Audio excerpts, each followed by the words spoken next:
Hello everyone, आज है हमारी मोस्ट अवेटेड वीडियो की। That is my CSS allocation. क्या हुआ, कैसे हुआ, कब हुआ, क्या होगा, ऑल अबाउट दैट। शुरुआत करते हैं जी थोड़े से बैकग्राउंड से कि हुआ क्या था। हुआ ये था कि 14 मई को मेरा सीएसएस का फाइनल रिजल्ट आया, जिसमें I was allocated to postal group, जो कि मैंने वीडियो भी ऑलरेडी अपलोड करी थी इस चैनल पे। उसके बाद जी अराउंड 2 मंथ्स और 50 डेज जी एफपीएससी का एक और नोटिफिकेशन आता है, जिसमें ये मेंशन किया गया कि due to FPSC software malfunctioning, आपका जो नाम था वो नेक्स्ट पे था और आपसे पहले उनसे नाम एक स्किप हो गया।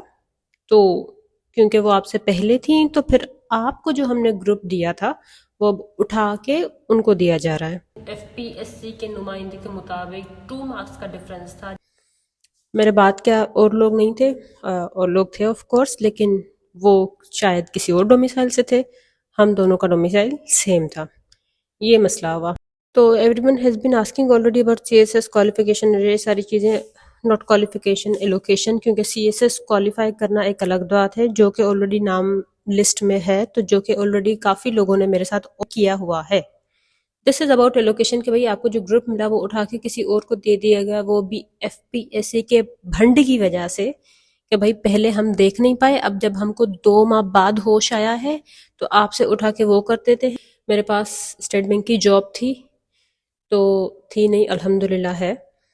तो एफपीएससी की तरफ से हुएवर वाज इन कांटेक्ट, तो उन्होंने मुझे बोला था कि भाई आप जो है वो स्टेट बैंक से रिजाइन कर जाएं और जो भी फॉर्मेलिटीज हैं वो पूरी कर दें। Soon your training is going to start. शुक्र अल्हम्दुलिल्लाह फॉर दैट, या फिर मैं बोल दूं कि सिक्स सेंस शायद काम कर रहा था कि मैंने कहा जब तक मुझे ज्वाइनिंग लेटर हाथ में नहीं मिलेगा आई विल नॉट रिजाइन। हालांकि काफ़ी और लोग थे जो ऑलरेडी रिजाइन कर चुके थे जैसे ही फाइनल रिजल्ट आया। मैं नहीं गई इस तरफ कि भाई पहले लेटर आ जाए। उनको पता चला कि भाई हमसे भंड हुआ है, और वो भी आफ्टर 2 मंथ्स के टाइम के बाद उनको पता चला कि हमसे कोई गलती हुई है। मेरा क्या हुआ, मुझे तो एक इन्होंने ऑलरेडी रिजाइन का बोला हुआ था, थैंक्स टू गॉड मैंने वो नहीं किया, क्योंकि मैं जाने वाली थी और फाइनल रिजल्ट के बाद तो अब देर आर नो चांसेस कि भाई अब कोई एम्बिग्यूटी हो सकती है। तो this year was my promotion year at State Bank of Pakistan.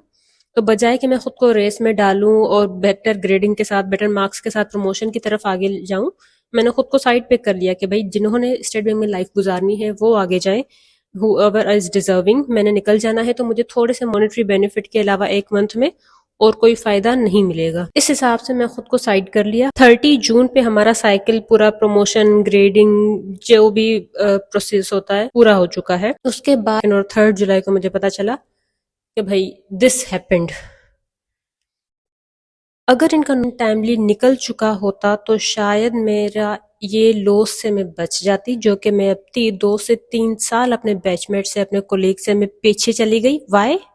FPSC की वजह से। तो यस, शुक्र अल्हम्दुलिल्लाह फॉर दैट कि मैंने एटलीस्ट रिजाइन नहीं किया। आई हैव जॉब, लेकिन उनकी वजह से बहुत ज्यादा नुकसान हुआ। यकीनन उनकी वजह से आप मेंटली खुद को इतना प्रिपेयर कर लेते हो कि भाई ये करना है, वो करना है, और उसके बाद ये जो आपको मिलता है इट इज अ सेटबैक कि भाई सिर्फ बंदा फेल हो जाता तो this this type of failure is part of life. उससे कोई फर्क नहीं पड़ना था। We are already busy in our routine.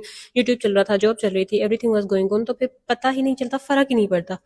खुद को जबरदस्ती ना करते भी प्रिपेयर करना कि भाई I have to go for this, और उसके बाद फिर अब खुद को प्रिपेयर करना कि you have to stay here wherever you are, without career aspects, जो कि मैं गवा चुकी हूँ। अब इस लेवल पे हर किसी के दिमाग में यही आता है कि भाई सूद एम कोर्ट जाना चाहिए एंड ऑल दैट। और मेरा क्या रद्द अमल है कि भाई ऑलरेडी मैं इनके पीछे अपनी एनर्जी, अपना टाइम ज़ाया कर चुकी हूँ, अपना प्रमोशन ज़ाया कर चुकी हूँ। अब जो है वो हर कोई मुझे बोल रहा है कि भाई आपका केस काफ़ी स्ट्रॉन्ग है, you should go to court and you will get something in return, at least your allocation. और आपके जाने की वजह से उस कैंडिडेट पे जो कि एलोकेट हुई है उन पे कोई असर नहीं पड़ेगा। There was a person who assured me that. तो ये हुआ, लेकिन मैंने कहा कि एक तो मैं ऑलरेडी अपनी एनर्जी इन पे ज़ाया कर चुकी हूँ, अपना टाइम ज़ाया कर चुकी हूँ, अपना प्रमोशन ज़ाया कर चुकी हूँ, और अब जो है वो पैसे की बारी है। अब मैं इन पे चलाती रहूँ, केसेस चलाती रहूँ, प्रोसीडिंग पता नहीं कहाँ पहुँचे, फाइनल डिसीजन क्या हो, I am not sure. Individual versus इदारा, देर आर मुश्किल चांसेस कि भाई कोई एक इंसान किसी इदारे से जीत सके। I may be wrong, this is my opinion. So of course sue करना चाहिए, उन्होंने बहुत नुकसान दिया है मुझे, लेकिन यही है कि भाई मैं अपने फाइनेंसेस कैसे ज़ाया करूं। I can not afford that, to be honest. उसके अलावा नोबडी अप्रोच्ड मी, क्योंकि ऐसी यूनियंस मैंने सुना है होती हैं, ऐसी टीम्स होती हैं लॉयर्स की तरफ से, लीगल की तरफ से, जो कि हेल्प करती हैं ऐसे केसेस में कि भाई इंडिविजुअल वर्सेस डिपार्टमेंट, तो फिर वो उनकी तरफ से भी हेल्प प्रोवाइड हो जाती है। लेकिन आई गॉट नथिंग, किसी ने भी ऐसा मुझसे कॉन्टैक्ट नहीं किया जो कि मुझे कोई हेल्प ऑफर करा सकते। एक जनाब से कॉन्टैक्ट हुआ, वो भी कुछ कंक्लूजन तक बात पहुंच ना पाई।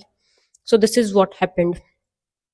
तो इट्स ओके। अब आप में से काफ़ी लोग ये कहेंगे कि भाई आपका पहले भी मूड था नहीं सिविल सर्विस ज्वाइन करने का, तो फिर आपको क्यों इतना फ़र्क पड़ रहा है? तो फ़र्क इसलिए पड़ रहा है कि भाई ठीक है, मेरा मूड नहीं था ज्वाइन करने का, I was convinced by family. So एक तो उनकी भी इतनी इमोशनल इन्वेस्टमेंट थी, उसके बाद पहले मैं नहीं जाना चाहती थी, लेकिन इस रिजल्ट की वजह से ज़बरदस्ती मुझे माइंड बनाना पड़ा कि भाई okay you are going now finally. उसके बाद अब जब मैंने जाने के लिए अपना दिमाग बना लिया, यहाँ से काफ़ी चीज़ें गिव अप कर ली, तैयारी मेंटली ये वो सारी कम्युनिकेशन हो रहा है कि भाई आपका स्टेट को ये होगा, स्टेट को वो होगा, और आई गॉट रेडी देन। उसके बाद मुझे बताया जा रहा है कि नहीं भाई, हमारा हमसे भंड लग गया है, सॉफ्टवेयर मेल फंक्शनिंग, इसलिए जो है वो आपकी सीट किसी और को उठा के लेके दी जा रही है। What is this? मैं क्या इनको अखलाकी लैंग्वेज में बोलूँ कि मेरा टाइम, मेरा करियर, मेरा काफ़ी चीज़ें उन्होंने डिस्टर्ब कर दी, और बाकी भी काफ़ी चीज़ें सॉर्ट करनी होती हैं, आगे पीछे आपके इवेंट्स, बहुत सारी चीज़ें रिलेटेड होती हैं। एक भंड इनका ये सामने आया। दूसरा भंड ये सामने आया कि भाई मेरी एक दोस्त 2024 के एग्जाम के लिए शी वॉज प्रिपेयरिंग, और उसने 2024 से पहले फॉर्म फिल किया। She appeared for all the written exams जो भी होते हैं, एमपीटी एंड सारे रिटन एग्जाम्स। एक दिन में 2 पेपर्स होते हैं, 6 घंटे आपको लिखना होता है। इट इज नॉट जस्ट लिखना, आपकी मेंटल एनर्जी लगती है, आपकी फिजिकल एनर्जी लगती है, आपको अच्छी हेल्थ चाहिए होती है इस टफ रूटीन से गुजरने के लिए। अगर वो औरत जो है वो बच्चे और शोहर वाली है, तो फिर उसको सारी चीजें कॉम्प्रोमाइज करनी पड़ती है। उसकी फैमिली ऑलरेडी बहुत कुछ सेक्रीफाइस कर रही होती है to let her get into that routine. उसके साथ क्या हुआ जी, जब फाइनल रिजल्ट आया तो उसकी डीएमसी भी उसको नहीं शो कराई गई, क्योंकि भाई आप जो है वो सीएसएस 24 के मुताबिक कुछ मंथ्स ओवर एज हैं। सो एफपीएससी को ये नहीं लगता कि ये बात उनको फॉर्म फिलिंग टाइम पर ही बता देनी चाहिए थी, बजाय कि वो उन्होंने इतनी एनर्जी अपनी ज़ाया की। तो भाई ये कर क्या रहा है एफपीएससी? अब तो खैर अच्छा इदारा था, भरोसा था एफपीएससी पे, लेकिन अब वो इन 2 केसेस के बाद भरोसा उठ गया है। ये 2 केसेस ऐसे हैं जो कि सिर्फ मेरी नज़र में आए, और मैं इस किस्म की लड़की हूँ कि भाई मैं इतना सोशल मीडिया स्क्रॉलिंग ये सारी चीज़ें नहीं करती, मुझे गॉसिप्स आउटबाउंड ये सारी चीज़ें नहीं पता होती कि चल क्या रहा है दुनिया में। और उसके बाद भी 2 केसेस तो सिर्फ मेरे जैसे इंसान के सामने आए हैं कि भाई एफपीएससी के ये भंड ऐसे हैं। Whatever, software malfunctioning का जैसे ठीक है, आप ऑडिट तो कराते होंगे ना, लिस्ट आपके फर्स्ट ऑफिसर सेकंड ऑफिसर कोई क्रॉस चेक होता है कि नहीं?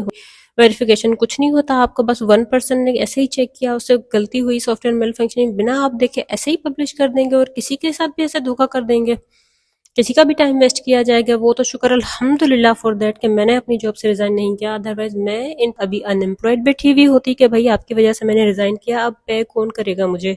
अब क्या रद्द अमल है? अब बस फिलहाल तो इधर ही हैं जहाँ पे हैं, और कोर्ट में चली जाती अगर कोई मुझे सपोर्ट मिलता, लेकिन आई गॉट नथिंग। और अपनी तरफ से मैं इतनी फाइनेंशियली स्टेबल तो हूँ, लेकिन इतनी नहीं हूँ कि मैं कोर्ट के इतना ज़्यादा चक्कर करूँ, इदारे के साथ लड़ूँ। तो जी अब तो मैंने खुलेआम बता दिया है, यूट्यूब पे अनाउंस कर दिया, सबको पता है कि this happened, so please stop asking what happened, what should I do and what shouldn't I, please. तो जी this video is made with the intention कि भाई नॉट टू डिस्करेज एस्पिरेंट्स, लेकिन उनको मैं बताना चाहती हूँ कि भाई अगर आप इस चीज़ के लिए अपेयर होना चाहते हो, सो द थिंग इज कि भाई you should have a plan B दिमाग में, क्योंकि कम्प्लीटली एफपीएससी के ऊपर भरोसा करना अगर मैंने भी किया होता तो अभी मुझे बहुत ज़्यादा नुकसान हो चुका होता। तो ठीक है, अगर आपका सीएसएस कोई ड्रीम वगैरह है तो फिर go for it, but it's not the end, और उसको अल्टीमेट ऑप्शन नहीं बनाए, क्योंकि हमें लगता होता था कि एफपीएससी काफ़ी प्रोफेशनल इदारा है और ऐसी अनप्रोफेशनल हरकतें एफपीएससी से एटलीस्ट एक्सपेक्टेड नहीं थी, लेकिन फिर भी अब वो सामने आ रही हैं। मतलब एफपीएससी की क्रेडिबिलिटी भी अब हम यकीन नहीं कर सकते उस पर। दैट हैपेंड, उनसे ये भंड लगा क्योंकि मेरिट लिस्ट में करीब थे, एंड नेक्स्ट वाज मी। तो खैर जो भी नेक्स्ट हो या whatever it was, there is no justification of this blunder by FPSC, software malfunctioning की वजह से वाई शुड आई सफ़र। और आखिर में ये कि एफपीएससी से यार ये इतनी अनप्रोफेशनल उम्मीद ना थी जो इन्होंने किया।